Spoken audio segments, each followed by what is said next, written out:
This is how the show goes every week, guys. We sit here and we throw our hands up and try to get things to work. No, we meet up about a half hour before we go live and stuff like this. Yes, because this always messes up. Okay. Well, it's cool to see the audience. Let's see the panel. But I need to see you guys. Guys! Hey, I'm even seeing myself, so that's kind of freaky. So I don't know if you can You're in the middle of the room. There's no way of avoiding you, Perram. Oh, goodness. This is bad. Well, this is the closest I'm going to get to PaizoCon. Oh, don't say that. Oh, get here next year. 2017 is the year, Perram. Oh, man. Do it. Well, I missed last year. We get Volunteer of the Year. I missed this year. I missed Starfinder. What in the world's going to be next year? 10th anniversary of PaizoCon.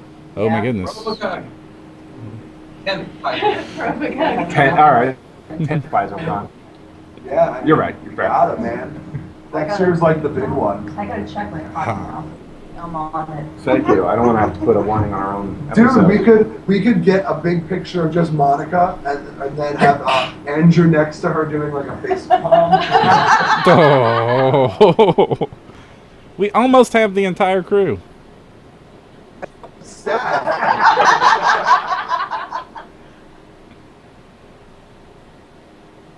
So am I being loud enough? Like, is that sufficient? Yeah, we can hear you just fine. Cool. They put me on the end because they figured I'm so loud that no matter where they put me, you'd be able to hear me. That's exactly the conversation we had. All right, Perram, can you give us a 10-second count, or not 10 second, maybe a 3-second countdown, and then we'll officially start. All right, we will be going in 3, 2, go. Good. Welcome to Know Direction Live at PaizoCon 2016. I am your host, Ryan Costello, and joining from left to right and then virtually, Andrew Marlowe. Monica Marlowe? Alexander Agunas, the Everyman Gamer. And Jefferson J. Thacker, also known as Perram. Yay, Perram! So, yeah, we're the Know Direction Podcast Network now. We've also become a blogging network. Well, we became a blogging network a couple of years ago when Alex joined on, but we're actually putting up new content every day of the week at this point, which we just started last month, so we're still coordinating a couple of times. Wednesdays are still our iffy days, but otherwise, we've kind of gone from just a couple of guys that were talking to a microphone to people that were listening to us. And now we've got staff and fans and reputation, and so that's really cool, and thank you all for your part in that. Andrew, right next to me, we'll start with you. How did you get involved in your part in the network? Well, you had a conversation with Monica, and somewhere along that conversation it was, oh, would Andrew like to do this too? And I was like, yes! And I get to pay you an exposure. Yes. Wonderful, wonderful And exposure. You know, I am willing to work in exposure when I know that that's all anybody else is getting on staff. Right. Okay, that's fair. So when you start getting money, you're gonna have to. Well, I just had an interesting conversation, so we'll have to talk about that later. Oh my. And then Monica, you came on basically at the same time as Andrew, but you kind of approached us but first. so the very short and long version at the same time. I have been a part of the Paizo boards in the community because of RPG Superstar, because I wanted to support Andrew, who wanted to be a game designer. And so I kind of ended up with this persona online where I couldn't really say anything bad about anybody because I couldn't represent the brand essentially in a negative light. And it became something I really enjoyed doing, was helping other people fulfill their dreams, fulfill their desires to become game designers or whatever it was they wanted to do. And people started coming to me and asking me questions. And I was like, you know, I'm really not a game designer, but I am a person who can see the value of other people. So when Know Direction started doing more blogging and stuff like that, I had been thinking about doing a blog, and I came to the guys, I said, you know, you don't really have a huge diversity yet, and I really feel like the community would benefit from having somebody who is willing to help new players, help build the community as a whole. So I actually don't do a lot of crunchy stuff, but I will be doing a lot of, you know, community growth things. And so they were like, wow, that's something that we really would like to have. So please do that. And what's Andrew doing? And so that's where that conversation. Let me think. I've been in Know Direction for what, 2 years now? Sound about right? Sounds about right. Mhm. Yeah, I started my own blog in, I think, January 2014. The long and short of it is that my about half of my player group was getting married because they were getting married to each other. And I was like, wow, I really don't want to lose my GMing skills because I'm going to be sitting here and doing nothing for a while. So I started my blog as a way to like get my ideas together and try to improve myself. And then it got popular, and I was like, okay. And then I was on Know Direction, and I shared an article during a live episode. And Ryan and Perram were like, oh, that's so cool. And so I started coming on the show and answering questions in the audience and stuff. And then one thing led to another, and I moved my blog over to the Know Direction Network. And now my blog kind of split in two. I have one article chain completely dedicated to me talking about advice and another dedicated to character builds. I have since built my own publishing company because of my blog. And I'm sort of like the poster child for what a lot of exposure can do if you use it well. And Perram, when you came on, like, which was 7 years ago, you really changed the network. You really helped define what separated Private Sanctuary from Know Direction. So what was it like from your point of view? It was crazy, and I didn't really understand a whole lot of all that was going on. And I'm wondering, did my audio just completely cut out on your guys' ends? No? Good. First year All right. heard of you. This is just, never mind. So, Okay. I didn't intend to, I joined the network accidentally. I came on, before I did this, I was doing some work with Fat Dragon Games, helping them do their RoboCutter files, and I was, just got done managing a game store, just got done making software for Pathfinder, some of which was the cards. I think that's one of the first interviews I had with you guys. And you guys had me on for a couple of segments, talk about the cards, talk about what it was like from managing a game store point of view for how do you stock Pathfinder or get communities going. And then I noticed that you guys kept rotating your co-host, and I'm like, that's not going to work. You guys should totally get us. And then you said, sure, you be it. And then I was. And then I stayed. And then you fired me. And then I came back. Can you explain what happened in a little more detail there, Perram? Sure. Basically, the whole network was changing. Lots of busy stuff. We weren't sure if you were going to have time to really do 2 podcasts at once. And so we downsized, and then we realized later that Know Direction was pretty much going to be a bigger thing than it was going to be, and you had more time. So we reformed the network just in time for Gen Con. And so that's when the show really became its own beast from that point forward, really, I think. Because that's when we all started to do this dedicated. It became the twice monthly show instead of the once monthly show. And then eventually, you know, I think the real tipping point was probably about 4 or 5 years ago when it became the Know Direction network instead of the Private Sanctuary network.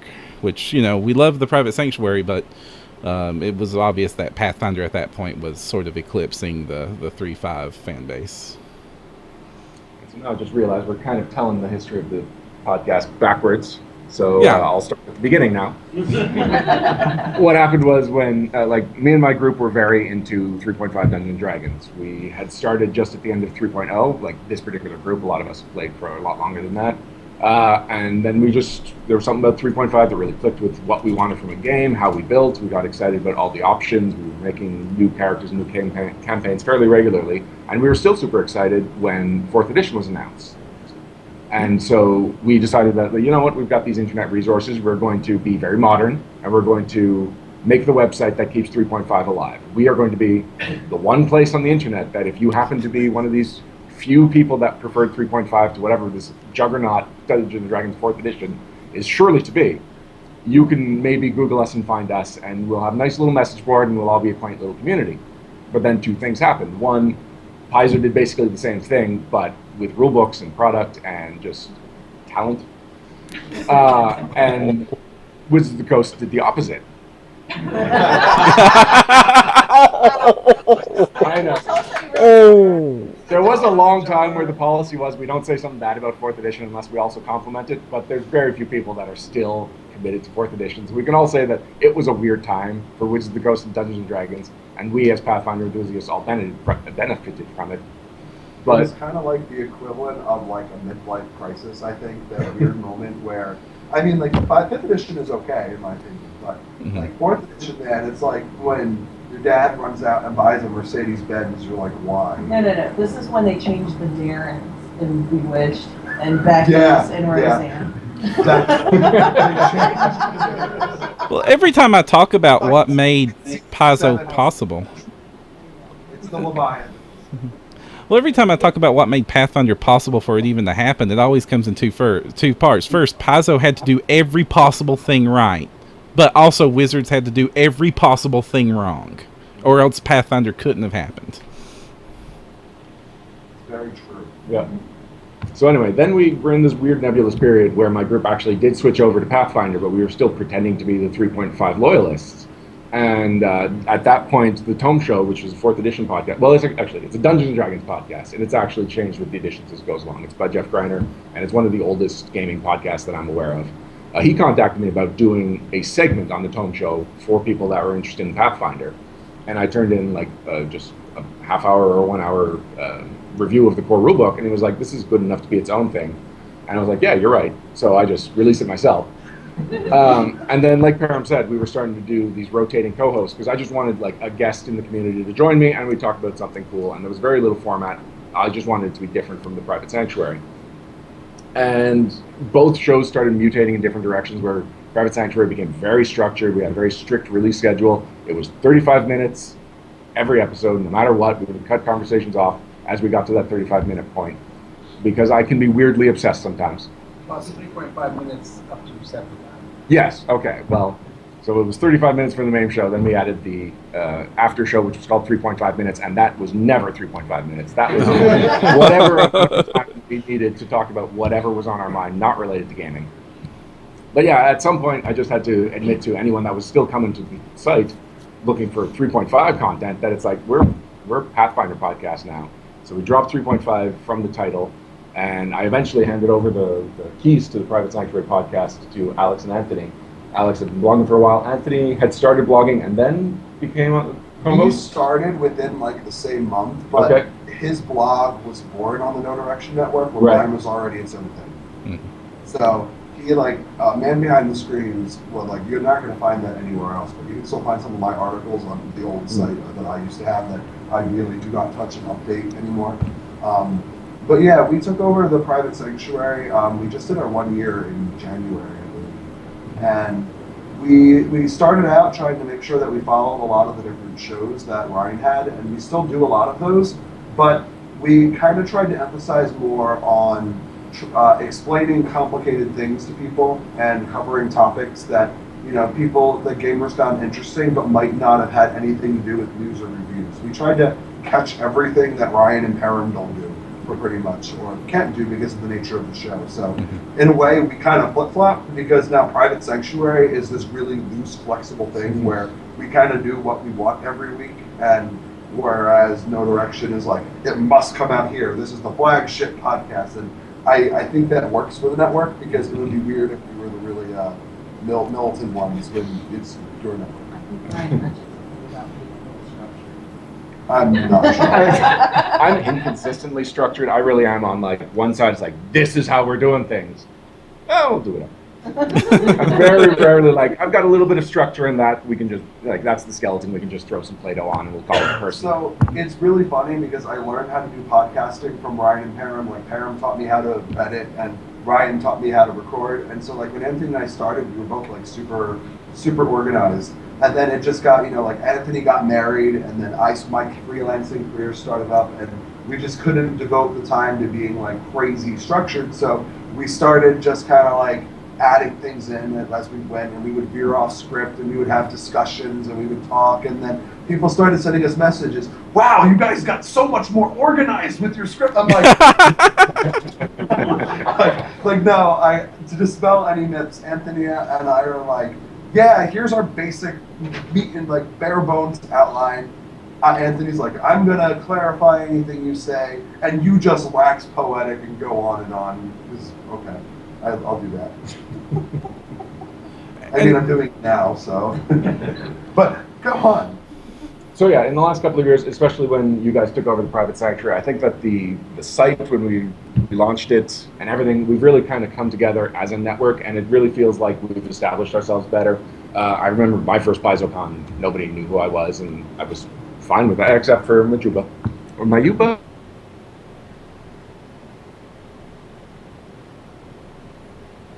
And I've got a bit of a delay, guys. It seems like we've... Oh, and we're back. Yeah. Imagine Okay. that. Yeah, Hold on. this... Oh, we should get the call. hey, Hey, Perram. yeah, that's going to happen. But don't worry. You guys are recording this somewhere else besides me, right? Yeah, we've got the audio. Good. Actually, yeah, it's a really cool microphone, so I've decided to use that for us, because I'm not letting that one out of our site. But I mean, we need our Zordon, so we're gonna try to keep them up. And something you guys were talking about the changes. The Know Direction podcast itself has sort of gone under a lot of changes this last couple of years, where what has happened is before we used to be like scrounging for guests and like really, really pleased when Paizo would bring somebody on the show to talk about something big, and and Paizo's always been super nice and cooperative with like podcasts. We definitely appreciate their support. We would have closed the doors a long time ago if they weren't. But now it's like me and Ryan are feeling bad because we have a guest every episode and like twice as many people trying to get those slots than we have those slots to give out. And I mean, it's great for the show, but we've basically become the interview podcast that then talks about other things. It's Right. interesting you should mention that we have a guest today. We do have a guest today. I guess it's a good time to bring him on. Well, yeah. Sure. All right, so we are big supporters of RPG Superstar. We have been since the beginning. It's just something we thought was really cool, and we tend to talk to the RPG Superstars either in rare blog interview or more often we get them onto the show. There are 2 RPG Superstars we've never had on the show. The first one has basically disappeared from gaming, and then the other one is an active member of third-party publishing. He still does regular work, and we've just never had him on the show. So we're finally correcting that.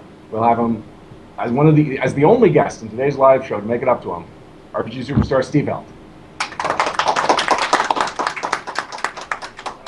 Yeah, I don't know what the chair situation is going to be, Steve. I can stand. I can just stand. Let's both stay. I'll tell you what, I'll move over and you can I utterly have a voice that is equally the rival of Alex's. Aha! I could just stand in the back and Listen to it, Carrie. Man, when he came on stage, I expected to hear "In a World." What was that? In a world. In a world. Where Yeah. RPG Superstar Steve Helt is In a finally on the world Know where Direction No podcast. Direction has 2 RPG superstars at true. the desk at the same time. So did you all feel the shimmy when that happened? I mean, you know, it was... I mean, Hi, Dave. Hey, yeah, thank you guys for having me. It's been a long time coming. I'm glad we're here. Well, we're glad to have you here. You've actually got a lot of experience in the gaming community, right? Well, that experience has actually come pretty rapidly because I didn't do very much design work before Superstar. Okay. I had run big events at Gen Con for a number of designers or publishers and gotten to know a lot of them pretty well. I think it's a moderately well-known story. I got my start basically by palling around with Nicholas Loeb and running events with him at Gen Con. And then winning the Iron GM World Championship, as a competitor. From there, I got to know more publishers and wanted to do a little bit of work. I wrote a BFS scenario in year 0, not long ago, before I did a lot of work for anybody. I actually got to write the last 3rd edition or 3.5 edition round of the D&D Open before I switched to 4th edition. But really, that's almost the extent of my design work before Superstar. And then labored in Superstar trying to figure out how to advance in that competition until the year that I got in, which is funny. I used to say things like, I really just feel like if I could get past the first round, I'd have a really good shot. I really understand villains, so I feel like in a villain round, I do a lot better than some of the other competitors. And people would say, everybody says that, you're just like everybody else, And then I get in and of course won the only time that I advanced in the competition. And now I can judge it, but I can't advance it. Since then, I put together, it's a lot easier to market a group or a concern. And like Monica, I'm a big fan of helping people sort of achieve what they want. I read a lot of business books as an insurance sales guy. And, the most successful people surround themselves with talent and help other people achieve things because you learn that way and keep yourself humble. And that's always been a big deal. So I've been fortunate to build a really great team in the Four Horsemen. I'm Famine of the Four Horsemen.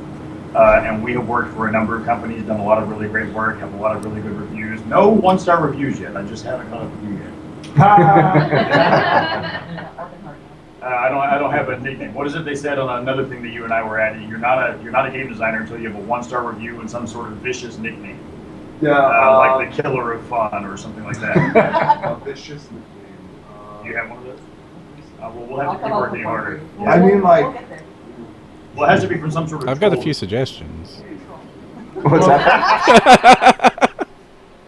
well, I think my problem is that all of the really mean people on the lines that like tore apart the Armor Master's Handbook were like, oh yeah, but I think I like your stuff. I'm like, oh, okay, but like,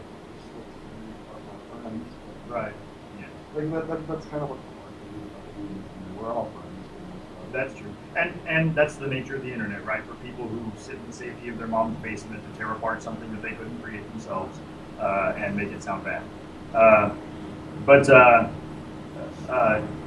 I've, in the last 3 years since winning Superstar and starting to do some work for Paizo, I've been fortunate enough to work with Cobalt Press. We do a lot of work with Pro Genius Games. And of course, I bring for Paizo on a pretty regular schedule. And my most recent thing with Paizo, along with Alex, is the Magic Tactics Toolbox, which came out just this week or last week. Ooh, I love that book. That book is so exciting. You did a lot of good work on it. You did a lot of good work on that one too, and you were in Arcane Anthology too, right? Yes, I was. Yeah, we were in And Blood and Shadows, didn't we? Yeah, we did Blood and Shadows. Yeah, pretty much like the last like week. Yeah. While we've been partnered up. It's been pretty awesome. Alex, you're like the D'Artagnan of the Four Horsemen. Yeah, something like that. You know, we have sort of a fourth and a half horseman. That's our herald, BJ Hensley. Yeah. Some of us have done some work and got to know pretty well, and she's fantastic. So, and my youngest daughter actually thinks that when she turns 18, she'll be the fourth horseman. A funny story: our fourth horseman just recently acquired is Tim Hitchcock. A lot of people know. He overheard me talking about the need to recruit a fourth horseman. He said, "Why don't you guys me on yes?" And I was like, "Are you just pulling my leg, or is that a real thing?" And he says, "No, I would love to work with you guys." I'm like, "Okay," so we did it, and of course, he's been a great addition. I came home, and my youngest daughter, who starts like every young kid, looking at pictures in bestiaries and telling stories about how this creature looks ugly and monstrous and mean, but it isn't. It's just kind of misunderstood and all of that. So I say, honey, it's really exciting because he's a good friend of mine, but he does great work. So he's a really good horseman. And she's like, but he knows it's just till I'm 18, right? Oh. Which horseman is he? He is war. So that's fitting then, because then you have your daughter declaring war on the Oh, I mean, if she can take him out, it's a given deal, right? Well, War can't complain about having been deposed by a new war. Right. Like I'm pretty sure in Paizo's Four Horsemen, like war is the one that's changed the mantle most, right? Mhm. That's how They have all changed the mantle a lot, but it's a very in their book, which is actually written by our friend Todd Stewart, who we have a great relationship with.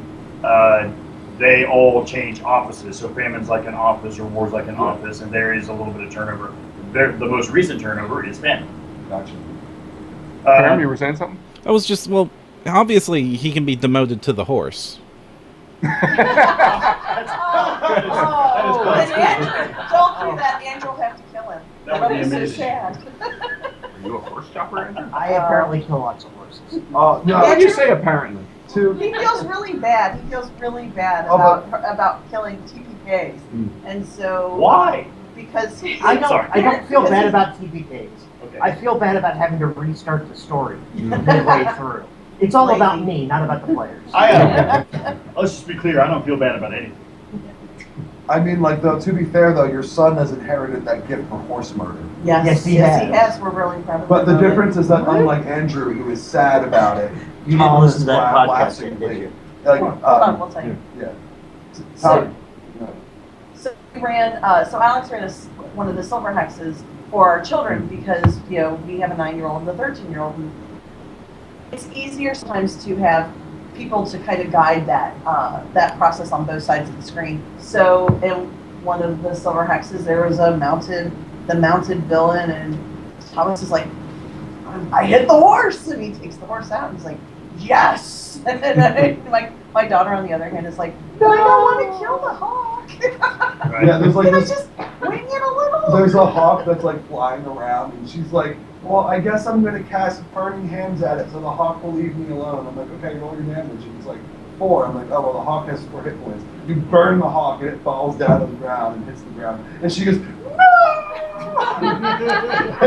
it's so funny. Like, we actually recorded the episode. You can find it on Private Sanctuary if you want to listen to her freak out about this hawk's death. It's so funny.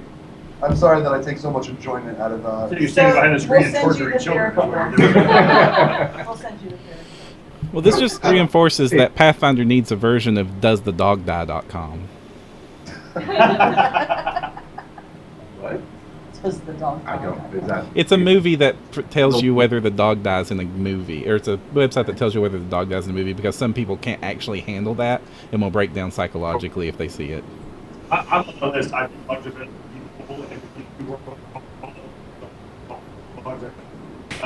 So I don't like it when the dog dies. So Dog Steve, doesn't either. let's say It's because he's a good man. Right. I don't know, man. I've experienced Carnival of Tears. No, he's not a good man. Although most of that is for Tim Hitchcock in that book. That if you go through that and it's interesting, it was probably Nick. Not that Tim's stuff isn't interesting, but if you're sort of grossed out and weirded out and don't feel good about yourself at the end of the encounter, that was Tim. I feel like you're selling Nick short for his ability to make you feel uncomfortable. I just know about who wrote which encounters in that adventure. Yeah, Nick has made me encounter. He's the only time I've ever role played with a safe word was in a game with Nick. Wow. Yeah. Did you use it? No, Mike Cortez used it. Oh. Yeah. So, what's your area of expertise, Steve? Gosh, with the 4 horsemen, we try to do a little bit of everything. That's one of the superstars. You have to do multiple kinds of design. The function that I serve is sort of as business manager and like creative director. Although we all do a little bit of that. And Stephen Rowe, who essentially has no weaknesses in his design game, is. If I could brag on him a little bit, all of our horsemen are something special. Stephen Rowe is maybe the least known name among the 4 of us, and yet is the powerhouse behind the amount of work that we do, because he's a fantastic time manager, and he's one of those guys that if you just tell him, hey, this is a thing that you need to do a little better at, in like 3 days, it won't be a week, you won't remember it anymore. He's an engineer, so he sometimes used to use a lot of like passive language or very short-lived sentences, which is what we get across. But like, you need to have a little poetry. You've got a good vocabulary. Just do a little bit of that. 3 days later, he's a better writer of prose than me, and that's just that. That's just how he attacks things and does it. He's the mastermind behind our most recent product, which is the Talent to Bestiary, which is a Kickstarter some of you guys might have heard about. It was pretty successful as that goes, and it's a very exciting book because it lets GMs and players design playable races or creatures from the ground up. Instead of having to mess with all of the math, do I have the right hit dice, with the saving throws calculate okay, and do all of the other numbers work out before I start adding universal monster rules. The system does all of that for you and then lets you just start with your imagination and tell the story you want to tell from the ground up. And he broke down in the space of 30 days the history of creature design in 3rd edition 3.5 in Pathfinder, and then assigned values to all the universal monster rules, and it was genius. And so he's fantastic. So I essentially operate as kind of creative director. I do the design work that we get asked to do, and then I do development for third-party companies a lot for other projects. Cool. So what's the most exciting thing you just worked on that people can go and buy right now? The most exciting thing I think I worked on, my favorite thing I worked on is probably Ultimate Horror from Paizo, which is announced and previewed last night. You can't buy it, unfortunately, until I think Gen Con, but it's super exciting. Then that's not the answer to my question. Well, I'm so sorry. I worked in Ultimate Intrigue. I designed a lot of the spells for Ultimate Intrigue, and the 4 Horsemen, we carry a blog, and so every week we have a different blog entry, and we have a product in conjunction with that published through Rogue Genius Games. And so you can go find a number of products from me or from one of us there. And my favorites for that are Gods in the Void, which is like deities in space, when you add religious and sci-fi elements to your fantasy and want an adventure in space. And mature character options, which was my March product, which is more about not being, I don't know why they asked me to play to do a middle-aged game design. I don't know why they would ask me to do that. But if you want to play like middle-aged characters who have been seasoned and their storytelling is sort of advanced in terms of their motivation or their life experience or whatever, the book gives some advice about how to play that guy, in addition to a number of mechanics for a person who's maybe in their 30s or 40s or 50s and who's role playing. I like that book a lot. It's been pretty favorably reviewed and sales. Now, we played for the first time on Thursday, and that's when I found out you actually have a natural, really thick Spanish accent. Do you find it hard to hide this accent? To be fair, I do a lot of voices when I roleplay because I love to be in character. Don't feel the need to cover it up. You can just speak as you normally would. I sometimes have a decent Spanish accent, but apparently on the night in question, I didn't. So, thanks. What's been your highlight of PaizoCon? My other PaizoCon is always the people. Conventions for me are always work anymore. I used to be that guy that gamed. When I went to Gen Con, whenever I was in my early 20s, I would game for 8 or 12 hours a day, every single day, right? I would go every slot at Gen Con all the time, and my friends would think I was insane, and I just couldn't get enough of it. These days, I'm always hanging out with publishers, fellow designers, and mostly looking for people I want to do work with me, or on a larger project where I'm developing or doing creative direction. And that's been a lot of fun. And I love doing podcasts and talking about the Four Horsemen, the other horsemen, and building them up. So those are all fun things. Monica's game, where you and I played together, is one of my highlights. And last night I played a game with Greg Vaughn where we played, it was a Cthulhu game where several of us played teenagers, Boy Scouts. All of them are sort of archetypes. So I got to play, I know no one's going to believe this could be me. I don't know how I pulled it off, but I got to play like the 14-year-old nerd, the teeny voice and the glasses. And Unbelievable. I know. That was a real I stretch. feel like I did it okay. It was definitely out of my wheelhouse, but I did that, and that was a lot of fun. There were a lot of laughs. Skeeter Green got to be the jerk who always called me Four Eyes and threatened to hit me.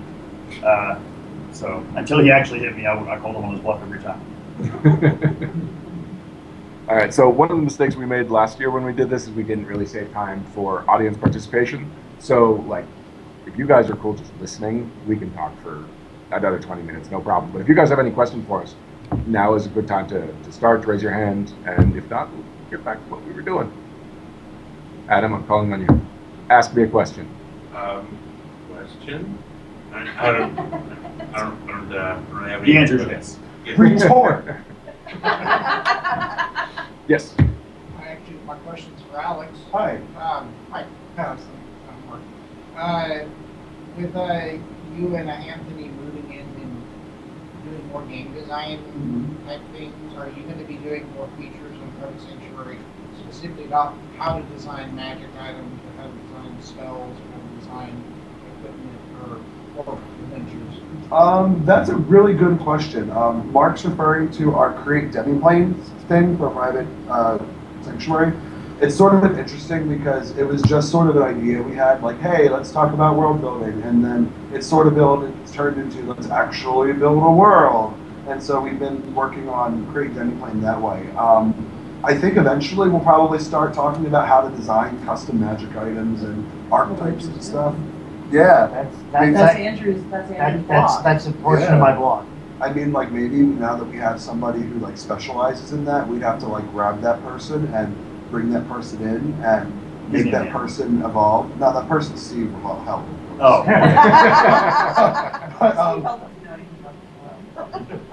But yeah, that's totally something we're gonna do. But I kind of feel like we're still at the point where we're working on the world more. So that'd be something in the future. Like, we stopped and we did a episode where we built monsters. We talked about how to build monsters, and we built a woolly rhinoceraptor. So Woolly Rhinoceraptor? Woolly I'm so Rhinoceraptor. in. There's art. Yeah. There's art. Yeah. Oh my gosh. Anthony commissioned one of his close friends to help us out and give us a piece of art. Oh my gosh. So it's this woolly like raptor that's got this giant bone jutting out of its head, and like its eyes, like in order to protect it from the snow, are like deep sunk, so they look like empty sockets in the that's skull. awesome. And it's like got all this woolly mammoth fur. Oh, it's awesome. And so yeah, we'll totally do more stuff, but it has to be when we feel like it's appropriate for what we're talking about in building the set. And in the meantime, Andrew, why don't you tell them about your blog, your objectives, and some of the things you've done so far? All right, so First of Insight's my blog. I have two posted up so far, and it is geared towards home design and freelance design, hoping to help people find some inspiration, find some insight to what it is to be a freelancer, some of the things you go through. So one of the things I post up on my second one, I wrote a template for a third-party publisher, and it was supposed to go in a book of templates, and They looked at their layout and everything else, and apparently I made it all the way through to art layout, and there weren't enough pages. And it was similar to something else that was in the Green Ronin Advanced Bestiary, which is a fantastic book. And they said, you know, we're not going to use it. You can keep it and use it for whatever you want. And so I posted up as part of my my second blog post, which was my journey from being a player and fighting that sense of I don't have what it takes to be a designer. That at the back of my head, there are going to be setbacks along the way. So this was me posting up one of those setbacks that comes even after you've started publishing things. And that experience with that particular publisher was fantastic. So I have no problem, you know, with them. It wasn't a matter of like this was me posting up sour grapes.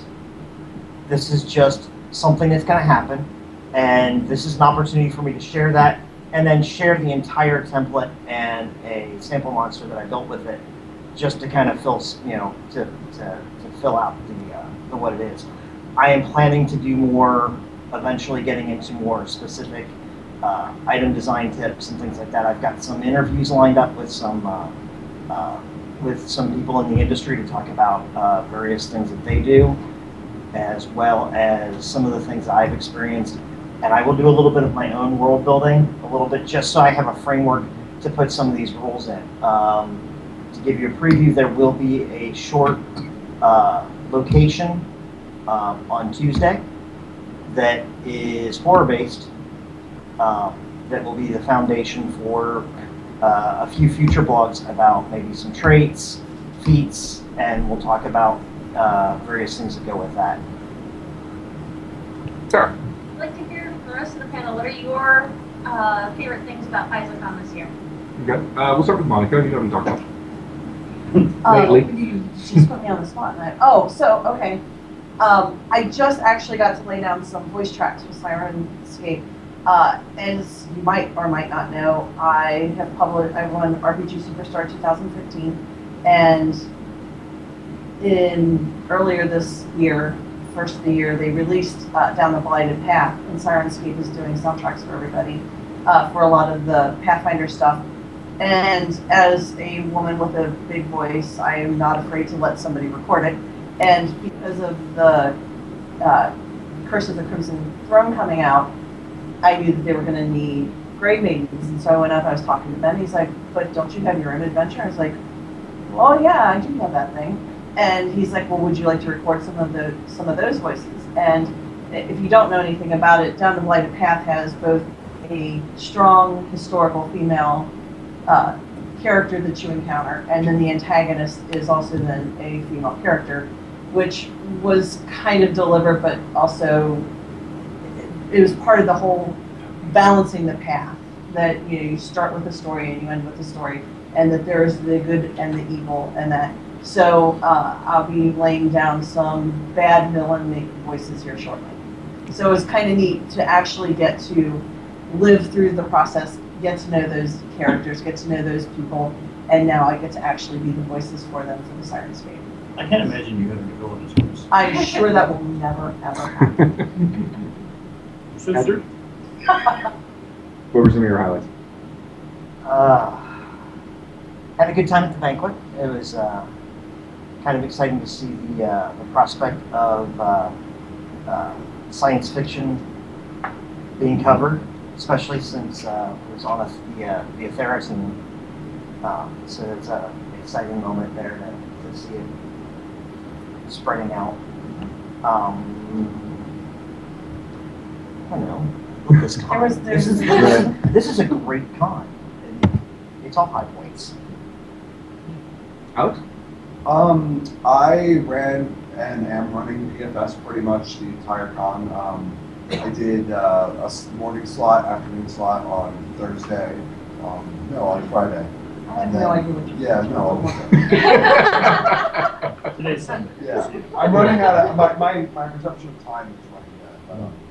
So I ran a lot of slots. I've run more games at this PaizoCon than I've ever run at a convention before, and I ran mid for Alabastine, and I got a lot of good remarks about, oh, this is the best Pathfinder Society game I've ever played. I'm like, oh, that's awesome. But I feel like the real highlight for me is I've been working on writing my own adventure for a while now.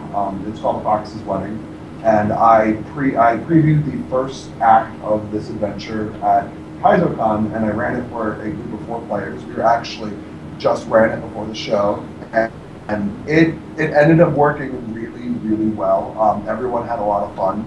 I had 3 gens, so like I had a Sam and a Dean Winchester. Woo-hoo! So and of course you can't have Sam and Dean Winchester without there being a haunted house involved. So they got to fight hopping vampires and other sorts of wonderful oddities. It was really fun. I was happy to see that my choice to make the beginning mostly about investigations was really cool, and I tweaked the research rules from Ultimate Intrigue by changing the skills around, and so like you would find a victim, and it's like, okay, well I can use heal or knowledge nature or other skills like check the area, and everybody ended up really liking it. They split the party. Do they not know the rules? Yeah, they split into 3 groups. They tackled 3 research, because there's a lot of research in the opening part, and so they each took multiple sites at the same time. But the really funny thing is, one of my players was in the group. One of the sites, it gets vandalized in the beginning. If you go to that site, it actually turns into a monster and starts trying to kill you. So they were like, it's fine. It's module. Yeah, it's fine. Dude, they said much bigger spoilers in the Strange Aeons. Regardless, they were like this close. Like, oh, we should go there first, and I'm like, 2 of you go, you're gonna get smushed. 2 of you go, you're gonna get smushed. In the last second, they're like, nah, let's go to this other place, and I'm like, okay. I almost killed one. They got him down to negative. One of my highlights is I ran the Paizo Delve, and I did kill a PC. That's always a good time. You totally didn't do that. One of the Other PCs did players- significant damage to another player out of it in an act of desperation, which I take credit for. Someone still died. I think for me, running all the games has been very satisfying, but running a game that I wrote myself and that people liked was probably the most satisfying thing about it. And that's where we learned that Steve Hilton has an amazing Spanish accent. Oh yeah, just thick and rich. Because it was like being in Spain. You should have heard my Nordroys last night. Oh yeah. So what about you, Ryan? What was your highlight? I've played several games. Actually, I haven't played that many games, but every game has been awesome for a different reason. So I'll let Sarah, do you want to hear about Monica's game, Mark Seifert's game, Stephen Riley McFarlane's game, or Jason's game? Choices. Right? Let's save the best for last. Let's go with the last one. Jason? Yes. Okay, cool. So Jason Bowman was just kind of standing there not doing anything it seemed. So I went up to him and I told him, we had Pirate Loot in the Board Game Bento, which I curate. It's our subscription box for board game fans. And so I was just kind of thanking him and telling him an amusing anecdote about a coworker that played the game with the 5 and 6 player expansion, but with 4 players, and so it took like 3 hours. But she still had a good time. Anyway, so it ends up he had a demo of his new board game, Taxi Murder. Anyway, Taxi. You had to play Taxi. Yeah. Not only I got to be in the first playtest for Taxi. That's amazing. Yeah, so Taxi is a deck building game, but thematically it's a cross between Crazy Cab and Car Wars, where you're in a post-apocalyptic world. You own the last taxis, and so it's become a very cutthroat game, and people are tripping their taxis out with machine guns and rocket boosters and stuff. And you're just ramming each other trying to get as many fares as possible. Because people are still looking for taxis. Yeah, of course. Totally makes sense to me. Yeah, and as cab drivers, we don't have a good choice of fares, so you have to take the crazy person who's just going to be destroying your taxi in the back seat if you don't do it, or the pacifist who will just freak out if you use your machine guns. So it was fun playing this brand new game of Jason's. It's his first draft. He kept apologizing for minor things, but it was like a perfectly playable, fun game that really caught the setting right off the bat. I'm anxious to see how he develops it from here. You would think that the whole antagonist for futuristic apocalyptic Taxi would be mutant Ubers. Now that you mention it, we'll drop that in Jason's ear.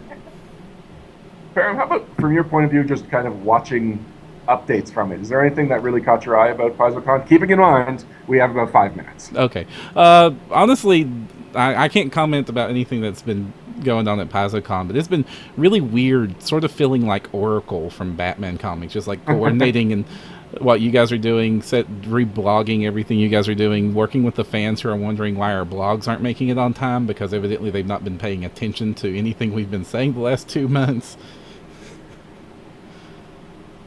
Well, you made a good oracle, and you've kind of No, you've reached maximum oracle. Yeah. But no, it's been cool. I'm really looking forward to Wednesday episode, where we're going to go into all the things with not a 5-minute time limit. Yeah, so like we can't talk about the banquets because there's just too much, and we would be here for another, well, however long it'll take us to record on Wednesday. Mm-hmm. Any last questions? Yes, Patchen. I'd love to know, in the deal with the third-party book you didn't work on most recommend. They're pretty good. You didn't work on. Right. Most recommend. What are you Okay. drawing over? What are you seeing? I can tell you what I picked up. I can't recommend it yet, but it's the Kobold Guide to Combat. I love the Kobold Press occasionally puts out, maybe I don't have it in here. They occasionally put out these books of essays by a bunch of game designers. Wolfgang Bauer is insanely connected, so he gets like really great, talented people, big names to write these essays, and they're just like in love with the topics they're talking about. So it's entertaining reads, but it's super informative. And I loved his 2 game design ones. So one was on game design, one was on board game design. This one's a little bit different. It's more about playing the game, but a lot of like, what should the characters be thinking when they're in this combat? What does combat mean to a person in this world? So I haven't read it yet, but I'm super looking forward to it. To dovetail off of that, the only things I've ever designed were actually my RPG Superstar and the follow-up scenario for PFS. But one of the books that I bought before I did that was one of Cobalt Press's their world-building books, and it's the same thing. I mean, every last one of the essays is written by somebody that I was like, oh wow, that's really, and to be able to see where people who've come before me and how they use their different perspectives to kind of help me build what I was basically, unprepared to do was incredibly helpful. And since I told Wolfgang that I would write him something, as a recommendation, I feel like maybe I've, since I forgot about that, I've like covered that now. But I definitely, a lot of the Kobold Press stuff is, especially if you're looking for game design, it's a really great place to go to the masters without actually having to stalk them, go to their homes at night, and Andrew? Yeah, again, for the stuff that's here, Kobold Press, the Advanced Race Compendium, and Deep Magic are 2 that I picked up a long time ago that I really enjoy. Alex? Does that have to be something that's out right now? No, go for it. Talent Bestiary. Easy. Well, yeah. Yeah, I mean, like, I like, there are a couple spreads on the Kickstarter that talk about a little bit of the rules, and they're really quite smart. I'm gonna have to say they really are. Thank you. So I would definitely recommend that. It looks really awesome. I mean, I'll have to see it when it comes out. You guys will enjoy it. It is the most fun in-game design I've ever had, because I love great monsters, and the Rose system is great, and we got to do a lot of stuff. Yeah. So I mean, When is it due out? Well, the Kickstarter is already done, so the Fulfillment? most of the design and instructional book for the system, most of all the monster design, all of that stuff was done. We're just waiting for art, and then stretch goal things that we've done. So I'll be designing a bunch of daemons for the book, and Steve Roll will be working with the backers who wanted to have input on new creatures to add using the system. And all that stuff should be available by, I think our initial advertised goal on the site was August. Is that right? I think it was for Gen Con. Yeah, so, and then, so not long after that, if you want to get it in print and you ordered for a print-on-demand copy, then you'll be able to get that. See, for my part, things that weren't here, I mean, I can't have the Talented Bestiary or the Advanced Race Compendium, even though I love those books because we had a hand in those. In fact, if you want to go, if the store is open. Is the store still open? Yep. If you go to the Kobold booth and you get a copy of the Advanced Race Compendium, I highly recommend that book. I love it. The artist suite is beautiful. I touched every paragraph in that book, and I also signed every copy of the book that Kobold, that Wolfgang has down there. So you can go down there and get a signed copy. So it's decreased in value, but that's okay. Yeah, I mean, now It's now you technically can pay damaged. for it. It'd be Now like it's buying a damaged. car, right? Now it's damaged. Yeah, as soon as you. Wolfgang was yelling at him, he cheese Steve right out. That's right. Right. Yeah, because Wolfgang hates Cavaliers, and I wrote Cavaliers rocks in every book. So what's your favorite pen that you've worked on? My favorite thing, I don't know if it's here or not, because I can't remember who the publisher is, but I love working on things with evil characters, because I love to be an in-character role player, and my dream is to have guys who can play like a party of villainous characters without it devolving into a bunch of immaturity or selfishness and that sort of thing. And so the Way of the Wicked Adventure Path, I would like to, if I could have had a hand in that, I think that would have been great. And then that's a third-party thing. Obviously, the current Adventure Path for Paizo is a design for evil parties, and I would love to have known more about that before it got published.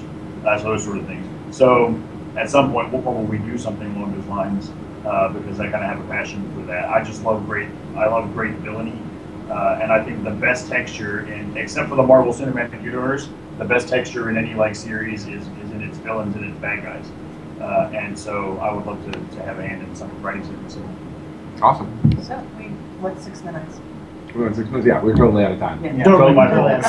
Thanks everybody for coming. Thank you, Steve, for joining us. Oh, thanks for and if you want to find the path, you need no direction.